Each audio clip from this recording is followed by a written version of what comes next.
Nizamabad IDOC helipad వద్దకు చేరుకున్న రాష్ట్ర గవర్నర్ శ్రీ శివ ప్రతాప్ శుక్లా స్వాగతం పలికిన Nizamabad MP Shri Dharmapuri Arvind, Armoor MLA Shri P Rakesh Reddy, Nizamabad జిల్లా collector Shri Bhavesh Mishra, Nizamabad police commissioner Shri P Sai Chaitanya.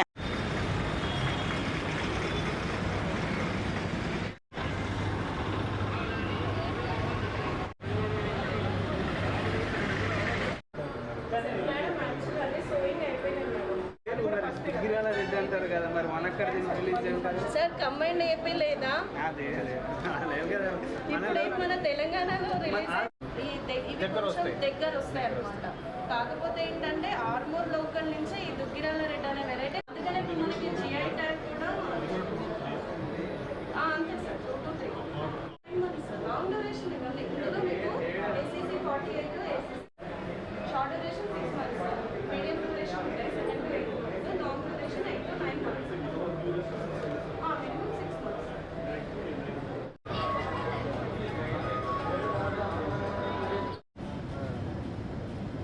మనకి ఇస్తారు మనకు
शपथ लेता हूँ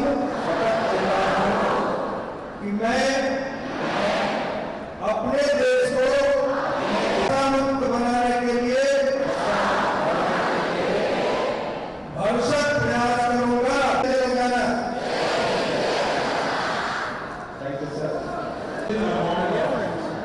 We have to be for classrooms, families, villages, playgrounds, and society. You brought courage into the moment. Islam poetry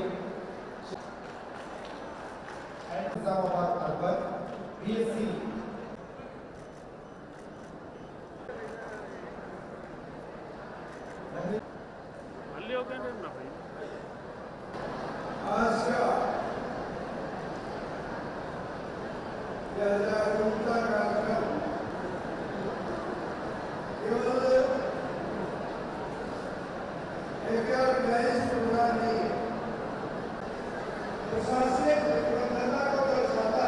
विद्यार्थियों के सक्रिय भागीदारी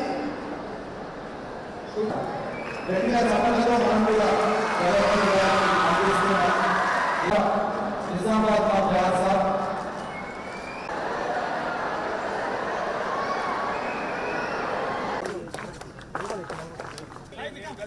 सर रेडी सर.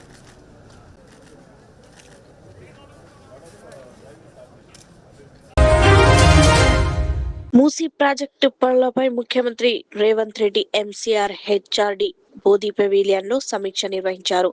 భూసేకరణను వేగవంతం చేయాలని, ఎఫ్టీఎల్, బఫర్ జోన్, అసైన్డ్ భూములు సేకరణపై స్పష్టమైన విధానం రూపొందించాలని అధికారులను ఆదేశించారు. న్యాయపరమైన చిక్కులు లేకుండా చర్యలు చేపట్టాలని సూచించారు. మూసీ ప్రాజెక్టు ఫేజ్ 2 కు త్వరగా టెండర్లు పిలవాలని, టీడీఆర్ పై ప్రతి వారం సమీక్ష నిర్వహించాలని తెలిపారు. మంచిరేవుల ఓంకారేశ్వర స్వామి ఆలయ టెండర్లను తక్షణమే పిలవాలని, కోత్వాల్గూడ బర్డ్స్ పార్క్ కు మరింత ప్రచారం కల్పించాలని సీఎం ఆదేశించారు. బైంసాలోని ఇస్లామియా మోడల్ హై స్కూల్లో సిరతున్ నబీ కార్యక్రమాన్ని ఘనంగా నిర్వహించారు. ఖురాన్ పఠనంతో కార్యక్రమం ప్రారంభమైంది. అనంతరం హమ్ద్, నాత్లు విద్యార్థులు ఆలపించారు. మౌలానా సల్మాన్ కాశ్మీర్ రబీయుల్ అవ్వల్ మాసం, ప్రవక్త ముహమ్మద్ జననం, పవిత్ర జీవిత విశేషాలను విద్యార్థులకు వివరించారు. కార్యక్రమంలో పాఠశాల secretary correspondent Abdul Saleem, managing director Saeed, ఉపాధ్యాయులు, మహిళా ఉపాధ్యాయులు, విద్యార్థులు పాల్గొన్నారు. మొహమ్మద్ అబ్దుల్ ఫైసల్ వ్యాఖ్యాతంగా వ్యవహరించారు.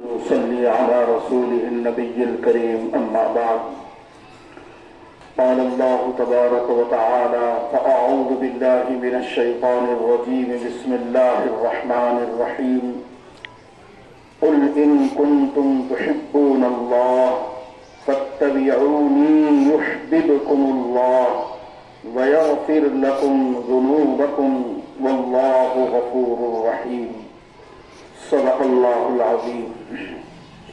قال نبينا صلى الله عليه وسلم لا يؤمن أحدكم حتى أكون أحب إليه من والده وولده والناس أجمعين أو كما قال عليه الصلاة والتسليم. انتہائی قدر و منزلت کے قابل طلباء و طالبات اور ہمارے یہاں کے اساتذہ کرام اور ذمہ دار حضرات،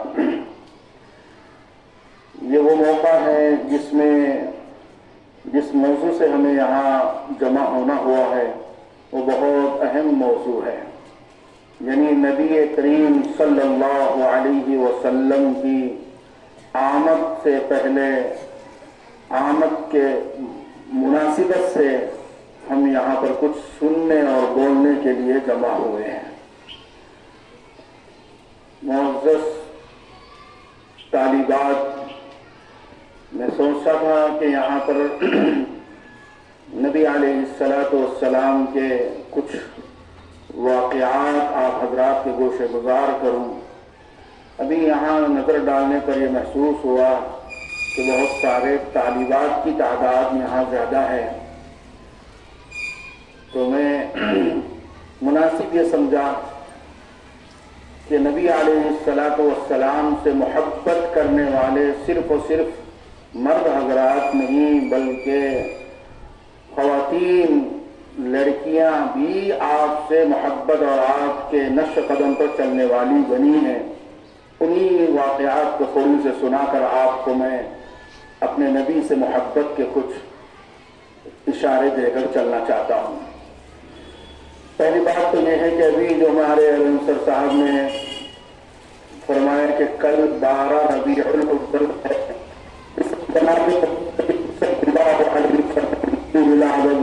عادت ہوئی.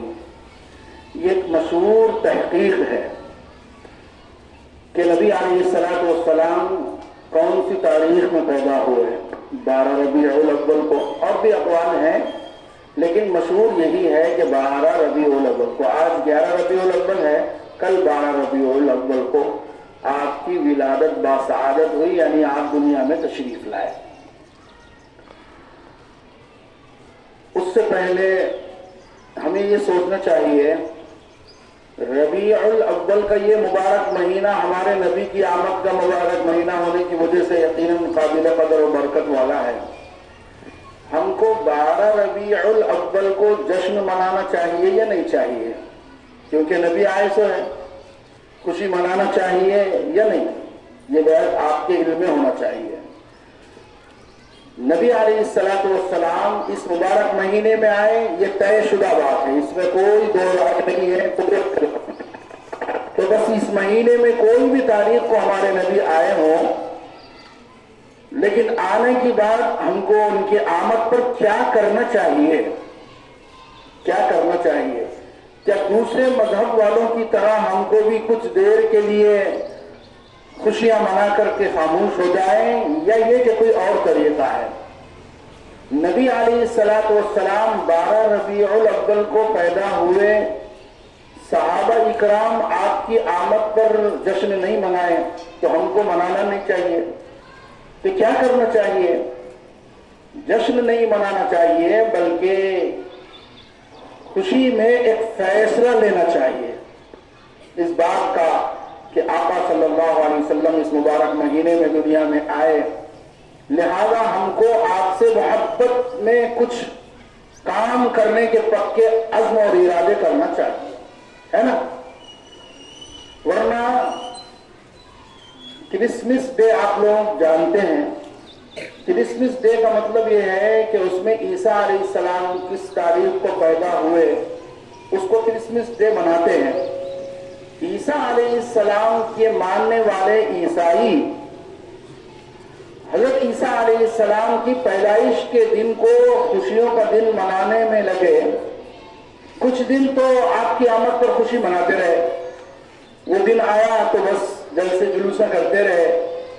बाद में आगे बढ़ते बढ़ते बढ़ते बढ़ते ये महसूस किए कि रोजाना हर साल यही बातें यही चीजें हमारे ईसा अलैहिस्सलाम की पैदाइश के सुनाते कब तक रहेंगे, लिहाजा क्या करना चाहिए, इसको और एक महफिल की शक्ल देना चाहिए, इसको एक जुलूस की शक्ल देना चाहिए, या इस मौके पर पार्कों में जाकर कुछ खाना पीना और उड़ाना चाहिए। इस तरह करते करते करते क्रिसमस डे एक गलत रविश पर चल पड़ा। उलमा फरमाते हैं कि हजरत ईसा अलैहिस्सलाम के मानने वाले इब्तिदा में आपकी आमद के दिन ऐसे ही इब्तिदा में आपकी कुछ तारीफ तौसीफ करते करते खराबियों की तरफ चले गए। ये उम्मत मोहम्मदिया की कौम हम लोग ऐसा न करें कि 12 रबीउल अव्वल को नबी अलैहिस्सलाम की पैदाइश का दिन है, इसलिए हम भी వన మహోత్సవంలో భాగంగా జిల్లా వ్యాప్తంగా పెద్ద ఎత్తున మొక్కలు నాటడంతో పాటు నాటిన ప్రతి మొక్కను సంరక్షించాలని జిల్లా కలెక్టర్ ప్రతీక్ జైన్ పిలుపునిచ్చారు. సంగారెడ్డి పట్టణంలోని తారా డిగ్రీ కళాశాల ప్రాంగణంలో అటవీ శాఖ ఆధ్వర్యంలో నిర్వహించిన మొక్కలు నాటే కార్యక్రమంలో కలెక్టర్, అదనపు కలెక్టర్ పాండు, జిల్లా అటవీ శాఖ అధికారి ప్రసాద్ రెడ్డి తదితరులతో కలిసి మొక్కలు నాటారు. ఈ సందర్భంగా కలెక్టర్ మాట్లాడుతూ మొక్కలు నాటడం ఒక్కరోజు కార్యక్రమంగా కాకుండా వాటిని నిరంతరం సంరక్షించి పెద్దవిగా పెంచాలని సూచించారు. చెట్లు పెరిగితేనే భావితరాలకు స్వచ్ఛమైన గాలి, ఆహ్లాదకరమైన వాతావరణం అందుతుందని తెలిపారు. జిల్లాలో నాటిన ప్రతి మొక్కకు జియో ట్యాగింగ్ చేపట్టి వాటి సంరక్షణను పర్యవేక్షిస్తున్నట్లు వెల్లడించారు. అన్ని మున్సిపాలిటీల్లో ఇళ్ల వద్ద పరిసరాల్లో నాటుకునేందుకు మొక్కలను పంపిణీ చేస్తున్నామని తెలిపారు.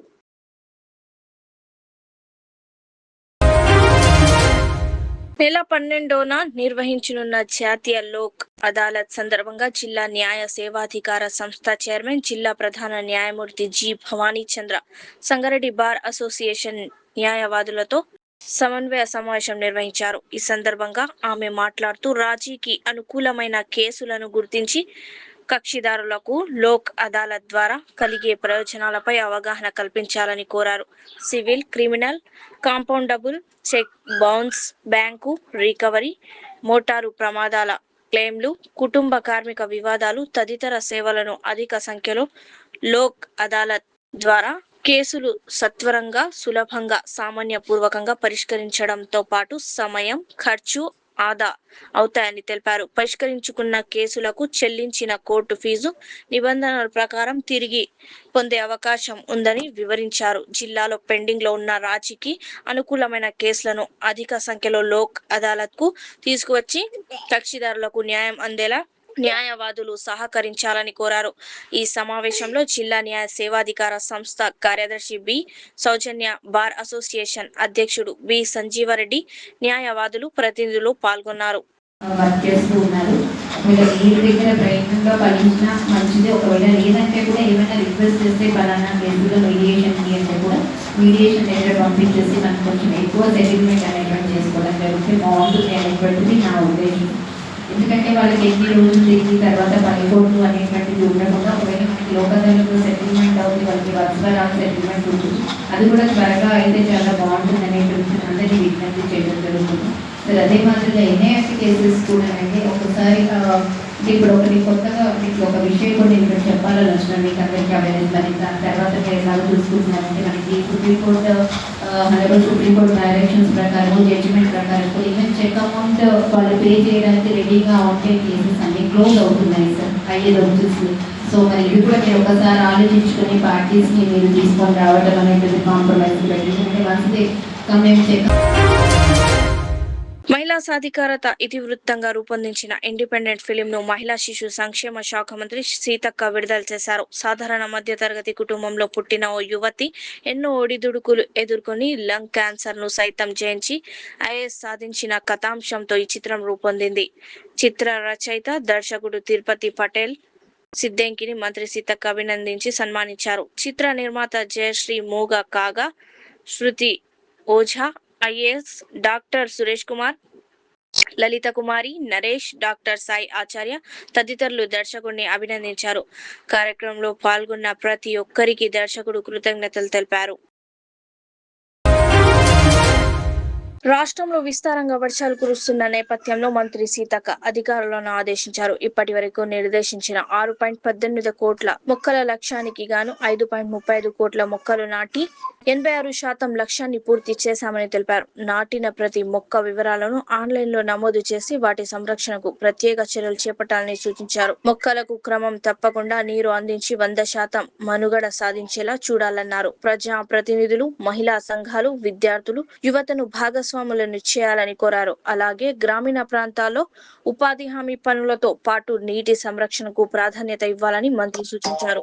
ఫామ్ పండ్లు, చెక్ డ్యాంల నిర్మాణాన్ని వేగవంతం చేసి శాశ్వత ఆస్తులుగా అభివృద్ధి చేయాలని, పనికి సిద్ధంగా ఉన్న ప్రతి కూలీకి సమీపంలోనే ఉపాధి కల్పించాలని ఆదేశించారు. తక్కువ పనితీరు ఉన్న జిల్లాలపై ప్రత్యేక దృష్టి పెట్టి లక్ష్యాలను గడువులోగా పూర్తి చేయాలని స్పష్టం చేశారు. వాస్తవానికి రాష్ట్ర వ్యాప్తంగా ఈ రోజే వనమహోత్సవ కార్యక్రమాలు స్టార్ట్ అయినాయి. బట్ మనము నిన్ననే ఈ యొక్క కాన్ఫరెన్స్ పెట్టి మన అప్డేట్ ఏముంది, మన కార్యక్రమాలు ఏం జరిగినాయి అనేది రివ్యూ చేద్దాం అనుకున్నాం. సరే, అనుకోని విధంగా మనం ఈ రోజు పోస్ట్ పోన్ చేసుకోవడం జరిగింది. ఇందులో వనమహోత్సవ కార్యక్రమంలో చూసినప్పుడు మనకు 10 crores మొక్కలు ఇచ్చారు. నర్సరీ మనకి ఇచ్చిన టార్గెట్ ఇప్పటికే రీచ్ అయినామని మీరు ఇచ్చిన రిపోర్ట్ లో ఉంది. 86% ప్లాంటింగ్ కంప్లీట్ అయిందని. కాబట్టి ఇది ఎంతవరకు జెన్యూన్ ఉంది అనేది అందరు ఆఫీసర్స్ ఒకసారి ఈ రోజు రేపు డాటా తెప్పించుకొని కంప్లీట్ గా 100% సెప్టెంబర్ 1 లోపు మనం కంప్లీట్ చేసుకోవాల్సిన అవసరం ఉంది.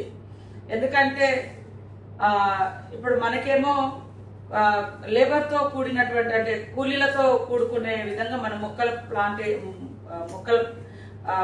ప్లాంటేషన్ చేసినాము. ఎండాకాలంలో మనకు లేబర్ ఎక్కువ ఉంటారు, కూలీ వాళ్ళు ఎక్కువ వస్తారు. తర్వాత ఎక్కడెక్కడ మొక్కలు పెట్టాలో మొత్తము గుంతలతో మనం ఏర్పాటు చేసుకోవడం, దానికి అనుగుణంగా దాంట్లో 50% మనము వర్షాలు పడ్డాక కంప్లీట్ చేసుకోవడం జరిగింది. ఇంకా మిగతా యాక్చువల్గా వనమహోత్సవం అనే కాకుండా 4 రోజుల నుంచి వర్షం పడుతుంది కదా. నిన్న ఈ 4 రోజులలో మనం ఇంకా ఏం చేసినాము, ఎంత చేసినాము, ఇంకా ఏం చేయాలి వినిపిస్తుందా? పెడుతున్నాం. నెక్స్ట్ ఇయర్ వరకు రోడ్ ఎక్స్పాండ్ అయిపోతుంది. దాంతో ఆ పెట్టిన చెట్లు మళ్ళీ కొట్టేస్తున్నారు, రావట్లే. కాబట్టి దాన్ని కూడా దృష్టిలో పెట్టుకొని వెడల్పుగా చూసుకొని కొంచెం ఎక్కువ స్థలాన్ని వదిలిపెట్టి పెట్టండి. ఎక్కడ కూడా ఏ ఒక్క చిన్న మూల కూడా వదిలిపెట్టకుండా మనం గ్రామంలో ఉండేటువంటి మన పార్కుల కాడ కూడా ఇంకేమన్నా తక్కువ ఉన్నా, ఇప్పుడు క్రిమిటోరియమ్స్ కాడ కానీ, చెరువుల కాడ, చేన్ల కాడ, చేను గట్లెంబడి కూడా పెట్టుకోమని రైతులను ప్రోత్సహించడం. ఇప్పుడు వాళ్ళు చేనులలో పనిచేసి కనీసం వచ్చి కూర్చోవడానికి కూడా ఒక చెట్టు నీడు ఉండదు. సో అట్లా కూడా మోటివేట్ చేయమని మన ఫీల్డ్ అసిస్టెంట్లకు, తర్వాత కార్యదర్శులకు, సర్పంచ్లకు మోటివేషన్ చేయాలి. ఇది ఈ వనమహోత్సవంలో సరే ఈ రోజు నుంచి వనమహోత్సవం స్టార్ట్ అవుతుంది. కానీ మన లెక్క ప్రకారం మన పంచాయతీరాజ్కి ఇచ్చిన టార్గెట్ లో మనం 86% కంప్లీట్ చేసుకున్నాం. ఎందుకంటే మన లేబర్ వర్క్ మనము సమ్మర్ లోనే గుంతలు తీసి పెట్టుకోవడం, వానలు పడగానే ప్లాంటింగ్ చేసుకోవడం అంతా కూడా చేయడం జరిగింది. చాలా సంతోషం. కానీ ఈ మొక్కల్ని కూడా ఒకసారి వెరిఫై చేసుకోవాలి, ఎక్కడెక్కడ మళ్ళీ ఉన్నాయా, చచ్చిపోయినాయా. మళ్ళీ ఇప్పుడు ఈ 4 days మనకు ఒక మంచి అవకాశం మొక్కలకి జీవం పోసినట్టు. కాబట్టి ఇమీడియట్లీ ఈ యొక్క వనమహోత్సవ కార్యక్రమాన్ని దృష్టిలో పెట్టుకొని మరి మొక్కలన్నీ మళ్ళీ స్టార్ట్ చేసుకోవడం చాలా అవసరమని ఈ సందర్భంగా తెలియజేస్తా ఉన్నాం. అదే కాకుండా మరి ఎక్కడెక్కడైతే తక్కువ అయిందో, ప్లాంటేషన్ తక్కువ అయిందో వాళ్ళు ఒకసారి ఆలోచించండి. 100 రోజుల పనులలో కూడా ఇప్పుడు మనం నాగర్ కర్నూలులో చాలా తక్కువ వచ్చిందని అంటున్నారు. అక్కడ లేబర్ వాళ్ళకి వేరే వర్కే దొరికేది పాపం ఆ పైన ఉన్న గుట్టలలో ఉన్న చెంచులకైతే వాళ్ళు పోతే అడవికి వెళ్తారు, లేకుంటే ఇంకా ఇటుకానే ఉంటుంది. వ్యవసాయం ఏమి ఉండదు, మ్యాక్సిమం తక్కువ ఆ గుట్టల మీద. కాబట్టి వాళ్ళకు డైలీ మనము మరి ఎంప్లాయ్మెంట్ చూపించాల్సిన అవసరం ఉంది, వాళ్ళని మోటివేషన్ చేసి. అక్కడ చెక్ డ్యామ్స్ కూడా విబిజీ రామ్జీలో దయచేసి కాంపౌండ్ సిస్టమ్ లేని కాడ ఊరెంబడి చిన్న చిన్న వాగులు పెద్ద ఎత్తున ఉన్నాయి. మనం లాస్ట్ టైం కొన్ని ఏరియాలలో వాటర్ షెడ్ స్కీమ్స్ లో హైయెస్ట్ అవార్డ్స్ కూడా మనకే వచ్చినాయి. మరి సామాజిక సేవకురాలు, నోబెల్ శాంతి పురస్కార గ్రహీత భారతరత్న మదర్ టెరీసా గారి జయంతి సందర్భంగా ఆమె పవిత్ర స్మృతికి ముఖ్యమంత్రి శ్రీ రేవంత్ రెడ్డి గారు ఘనంగా నివాళులు అర్పించారు. కరుణ, ప్రేమ, సేవా భావాలకు ప్రతి రూపంగా నిలిచిన ఆ మాతృమూర్తి జీవితం మనందరికీ స్ఫూర్తిదాయకమని పేర్కొన్నారు. మానవ సేవే మాధవ సేవగా భావించి నిరుపేదలు, అనాథలు, అభాగ్యుల జీవితాల్లో ఆశా కిరణంగా నిలిచారని మదర్ టెరీసా గారి సేవలను స్మరించుకున్నారు. रियाज इस्लामिक स्कूल तालीमी मैदान में एक नया इनकलाब, इस्लामिक और मॉडर्न एजुकेशन की अजीम दरसगाह। 23 साल तजुर्बे के बाद तलबा और तालिबात के लिए रियाज इस्लामिक स्कूल पेश करता है हिफ्ज़ कुरान, नाज़िरा कुरान क़ायदे के अलावा नर्सरी ता 10वीं जमात तक के तालीम का बेहतरीन नज़्म। बच्चों के लिए हॉस्टल की सहूलत, मुस्तहिक़ तलबा के लिए खुसूसी रियायत, तलबा और तालिबात के लिए अलहदा क्लासेस के माकूल नज़्म, खुसूसी computer classes, hardware and software training, बच्चों में तहरीरी और तकरीरी सलाहियतों को उजागर करने के लिए हफ्तावारी प्रोग्राम, काबिल और मुशफ़िक़ असातिज़ा इकराम की निगरानी में बेहतरीन तालीम नज़्म। सुबह 8 बजे तक शाम 4:30 बजे दाखिले जारी हैं, उजलत कीजिए। Riyaz Islamic school, opposite lane, new SR petrol pump, Vattapalli, Hyderabad.